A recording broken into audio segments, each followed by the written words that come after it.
திரும்ப திரும்ப நான் ஃபேஸ்புக் வீடியோவுக்கு வருவேன்னு நினைக்கல. இருந்தாலும் காலையிலேயே மோகனை பற்றி பண்ருட்டி எம்எல்ஏ மோகனை பற்றி சில விமர்சனங்கள் வந்தது. அதெல்லாம் தவறான விமர்சனங்கள். பண்ருட்டி சட்டமன்ற உறுப்பினர் மோகன் எடுத்த முடிவு சரியான முடிவு. இன்றும் அவர் அதிமுக சட்டமன்ற உறுப்பினர்கள் தான். கட்சியிலேருந்து எந்த எம்எல்ஏவையும் கட்சியிலேருந்து நீக்க மாட்டாங்க.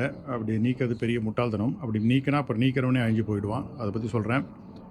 அதாவது 2016லையும் இப்போ 2026லையும் பண்ருட்டி தொகுதி திமுகவால் அதிமுகவுக்கு கொடுக்கப்பட்ட அன்பளிப்பு. இன்றைக்கி ஜெயிச்சங்கடா, யாரை வேணாலும் எடுத்து ஜெயிச்சங்கடா அப்படின்னு சொல்லி கொடுத்தது. அதே தான் 21லையும் அது மாதிரி கொடுத்த அன்பளிப்பு தான். அந்த 21ல் கொடுத்த அன்பளிப்பை நம்ம சரியாக பயன்படுத்திக்கல. இல்லைனா தொடர்ந்து நம்ம அதிமுக தொடர்ந்து இருந்திருக்கலாம் பண்ருட்டி சட்டமன்ற தொகுதியில். அதனால் இந்த வர்ற வாய்ப்பை வீணாக்காதீங்க. அதே மாதிரி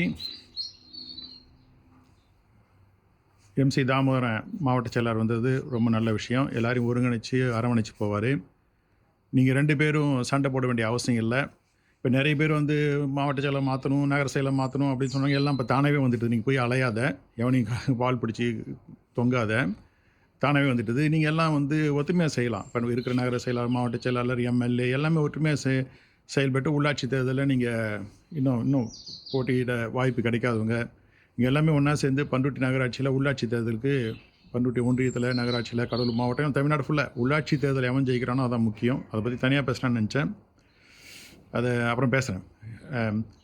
இப்போ என் பேர் சொல்லுவோம். உள்ளாட்சி தேர்தலில் திமுக அதிமுக தான் போட்டி இருக்கும்.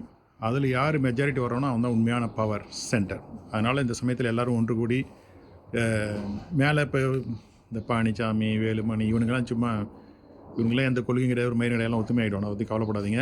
அது மாதிரி பொதுச் செயலாளர் இப்போ அவன் நிறைய பேரை கட்சி பதவியிலேருந்து நீக்கிக்கிட்டு இருக்கிறான். நான் என்ன நினைக்கிறேன்னா, கட்சி பொதுச் செயலாளர் பதவி முன்னாடி போகுமா, இல்லை அவன் லெட்டர் பேடு முன்னாடி காலியாகுமான்னு தெரியல. பொதுச் செயலாளர் லெட்டர் பேடு. ஏன்னா அநேகமாக பொதுச் செயலாளர் லெட்டர் பேடு தான் இது இருக்குன்னு நினைக்கிறேன்.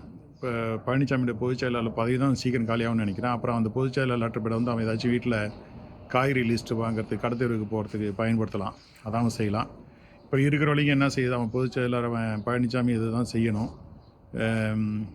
இப்போ மந்திரி பதவியும் கிடையாது. இன்னும் கொஞ்சம் நாளில் கிரீன்வேஸ் ரோட்லேருந்து அந்த அரசாங்க வீட்டையும் காலி பண்ணிடுவானுங்க. முதல்ல மந்திரி அந்தஸ்து இருந்தது எதிர்கட்சி தலைவன்றதால, அதுவும் கிடையாது. அவன் வேறு எங்கேயாச்சும் மாம்பழம், டீ நகர் எங்கேயாச்சும் போய் வீடு எடுத்தாங்கன்னா அவனை கண்டுக்க போகிறதில்ல. அப்புறம் தலைமை வந்தால் தான் அவனுக்கு ஒரே ஒரு வாழ்க்கை. ஸோ ஏதோ இருக்கிற வரைக்கும் அவன் முதலமைச்சர் வந்தவன், பொதுச் செயலாளர் இருந்தவன் இருந்த வரைக்கும் ஏதாச்சும் அவன் ஆசிரியர் 4 லெட்டர் பேரில் ஏதாச்சும் மாற்றது 4 பேர் நியமிக்கிட்டு ஏதாச்சும் செய்யட்டும். யாரை நியமித்தா நான் எல்லாம் அதிமுககாரன் தான். இப்போ நியமித்த உடனே சில பேர் கட்சி அலுவலகத்துக்கு போயிட்டு பூட்டை உடைக்கிறானுங்க.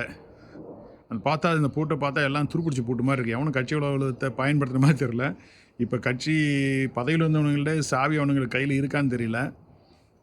எல்லாம் துருப்பிடிச்சி கிடக்குது.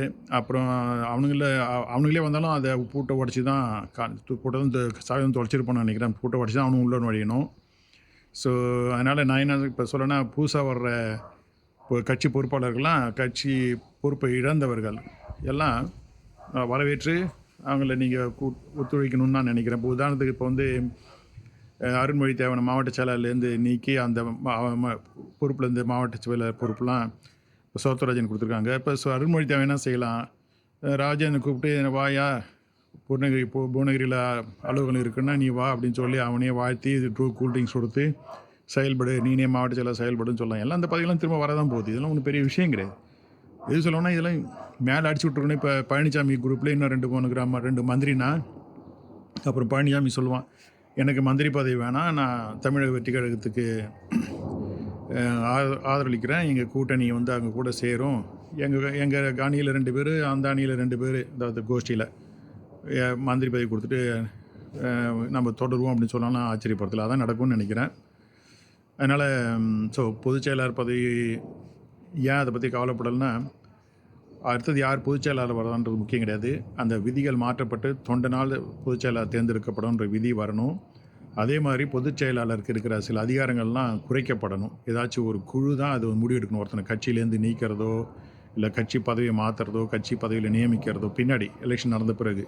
இதெல்லாம் கிளைக்கழகத்திலேருந்து பொதுச் செயலாளர் வரைக்கும் கட்சி தேர்தல் நடக்கணும்னு நினைக்கிறேன். அதுக்கு முன்னாடி உள்ளாட்சி தேர்தல் வந்துருமா எனக்கு தெரில. அதனால் அதுக்கும் தயாராக இருக்கிறது நல்லது. ஸோ பழனிசாமி இன்னும் கொஞ்ச நாள் இருந்தால் போகிறான். என்னத்துக்கு எவன் பொதுச் செயலாளர் வந்து என்ன சாதிக்க போகிறான்? ஒன்றும் கிடையாது. இப்போ இந்த கட்சி அலுவலகத்தெல்லாம் திறந்துட்டு இப்போ என்ன செய்வானுங்க? ஈக்காக கூட உள்ளே போகிறது கிடையாது. ஏன்னா அதுக்காக ஏன் அடிச்சு விட்டுக்கிறீங்க வேஸ்ட்டாக? அதனால் உள்ளூரில் இருக்கலாம் ஜாலியாக ஒன்றா இருங்கய்யா.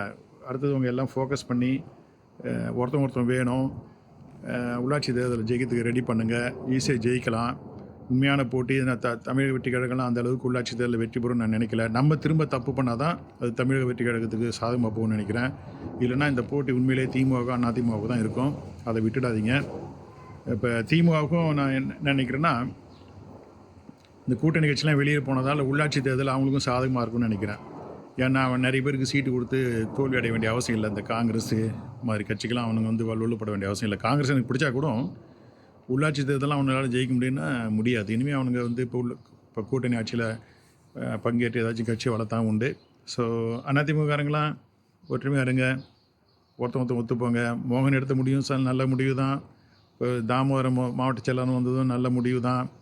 அருண்மொழி தேவன் பதவி இழந்ததும் பெரிய விஷயம் கிடையாது.